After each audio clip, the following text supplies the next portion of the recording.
Hi, thank you for your question. So first, I should just say if I seem like I'm a little bit more evasive with questions surrounding this issue, it's just because my son is getting older and I'm trying to be mindful of that. I do think it's very important still to share my journey as a trans parent in a gay marriage, but also, like I said, my son's getting older, so I just want to try to be a little bit more respectful. My dad's been sober for a long time, but there were times in my life where he wasn't, and it was very, very hard. But if somebody says something negative about him, like, that's still my dad, you know what I mean? So when I first started my medical transition, my son was only about 3 maybe. Myself and his father had already been split up since he was like 6 months old. And honestly, his dad was really supportive. Like, for instance, my top surgery, like, I don't know if I would have been able to get through that without him and his current girlfriend because they helped me out a lot. Recovery was really rough, and, they stepped up and took my son when I needed help and everything. Like, they really did help me a great deal. Unfortunately, my ex, he struggled really heavily with addiction, and I wouldn't say he was always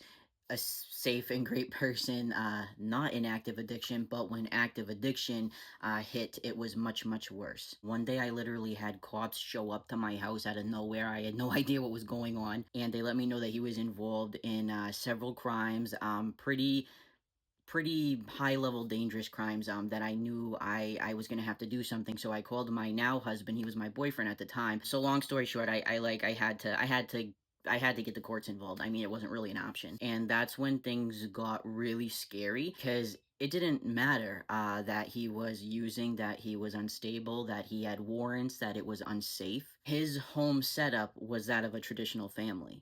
He teamed up with this church and he decided that he did not support my transition anymore because that's the only ammo he had. Like, my kid is disabled, so there's a lot of appointments, a lot of care. So that type of care that's always been on me. I'm the one that does all the appointments, paperwork, school meetings, everything. I'm the one who's always maintained employment. Like, I graduated college. I've been sober for like over 10 years. You know what I mean? So I really was putting the work in. But he had an angle against my husband and I, and that was that, like, he was in a family where there was a woman and a man at home. It was a heterosexual, straight relationship. Neither one of them were trans. So not only did he go on this crusade, like, pairing up with this church to, like, make it seem like we were a bad influence, on my son because of our lifestyle, you know what I mean? But he was also very loud about how he was going to ensure that his son knew, like, how homosexuality is wrong. He wants to teach his son the right way to live. This was all very new.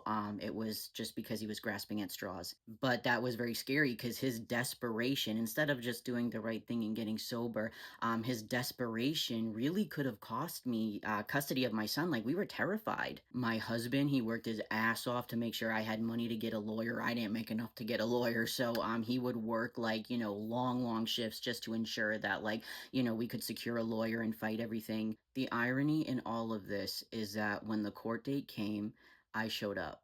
He didn't. Not because he was out running the streets, not because he just missed the court date, because he had passed away, because he OD'd. I had no idea how he passed. I knew he passed away, but I had no idea how. I was told all different stories about natural ways of him passing and all this. And the judge said, "Did you find out what he OD'd on?" And I was like, I didn't even know. I didn't even know that happened. And they were reading a report and they were like, that's what we heard. Later on, I'm the one who got his, I don't know if you were allowed to say it on here, certificate, you know what I mean? Because I have his next of kin. And the amount of substances that were found in him, you would not believe.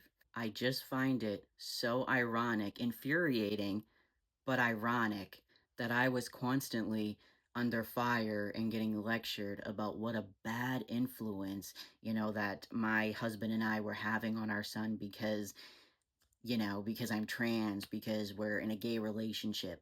Meanwhile, we were busting our asses making sure we had enough to cover legal fees and making sure our kid had everything he needed. Both of us staying sober, both of us showing up to every appointment, every school event, and he was getting messed up.